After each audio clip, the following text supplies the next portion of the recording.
Hello, and welcome to another session on using the new Blender for video editing. Today we're going to talk about proxies, what they are, and why you would want to use them. I'm going to start by showing you an example. Here's a video that I found on YouTube. It says it's a nice 4K video, and if I press Ctrl J so we can look at the properties, you can see right there the video resolution's 3840 by 2160. It looks very nice slow motion. Now, let's see what happens when I try to bring that into Blender. So as you can see, that's the video. I've already dropped it in. I have already adjusted the resolution to match, and everything looks good to go. So if I hit the play button, you can see it doesn't look nearly as nice here. Under the preview, the frame rate is showing 1 frame per second. I don't even know if it's that much. But in general, terrible, right? So you got to think, okay, well, how can you do any kind of work inside of Blender if it can't even play the video before you even start adding effects? Well, that's where proxies come in. So instead of Blender using the original video, it creates a special version of the video that is much easier for it to work with. So with this new version of the video file, you can do your work. You can do your edits, your cuts, your additions of different special effects and transitions and all that, and it will still look basically the same. A good enough representation of the actual video file. And when you go to render, of course, Blender will be using the original video file to do the render. It's not going to be using this lower quality version of the video. So all in all, a good thing to have. So let's see how we can do it using this video. So I have the video file selected, the video strip selected inside of the video sequence editor.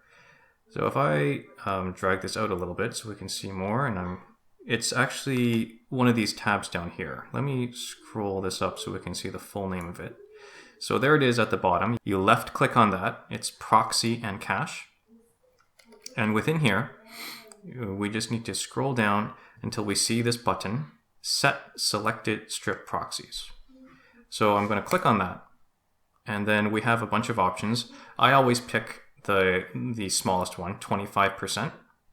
So click that checkbox, click OK, and then just click Rebuild Proxy and Timecode Indices. And you'll see that Blender's going to start doing some work. You can see we have a progress bar here. This is how long it's going to take until we have our proxy created.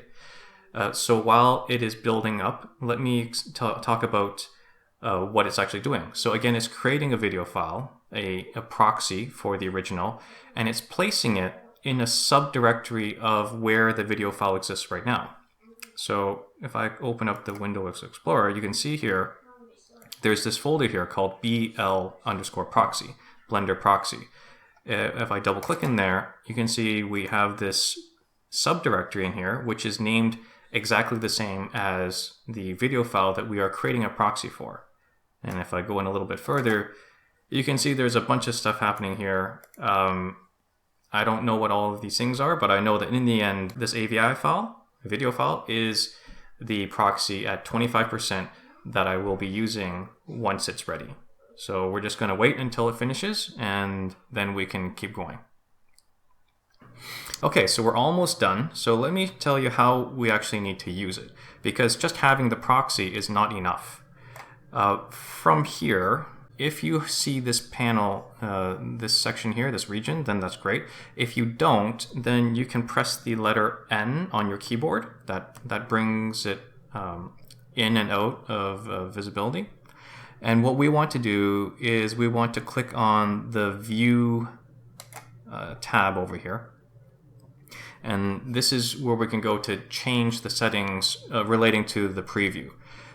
So right over here, this drop-down menu here that says Proxy Render Size. Right now, by default, it always says Screen Render Size. In other words, it's using the original video file. We just need to click on that to expand it out, and then choose the correct one. So we had created a 25% proxy, so now we select proxy size 25%. So with that selected, you might have noticed that this did change a little bit. The colors don't look quite as vibrant. But let me jump back to the beginning, and I'll hit the play button again. And we'll see, there we go. Nice and smooth, just like when we were playing it inside of VLC, showing a consistent, well, 25, but it's supposed to be 24 frames per second, I think.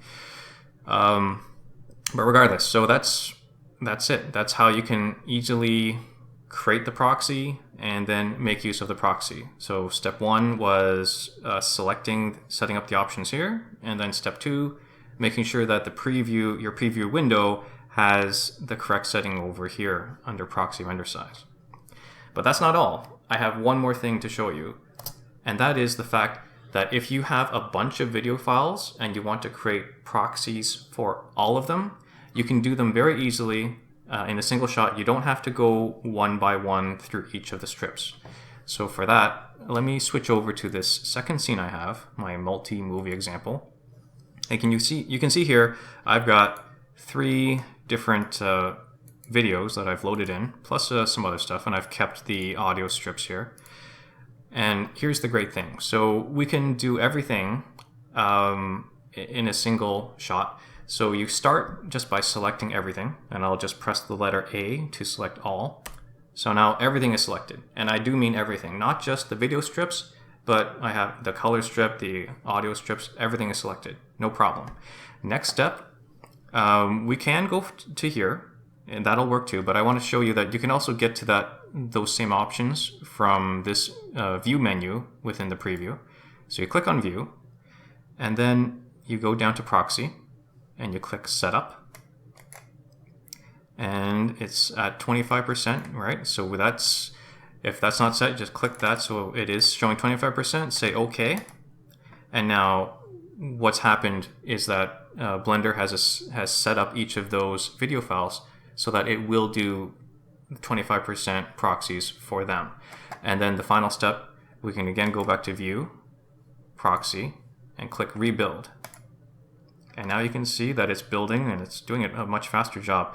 If I go back over to the Window Explorer and back up, you can see here, there we go. It is building up these 3 proxies for the 3 video files inside of our scene. And looks like it's almost done.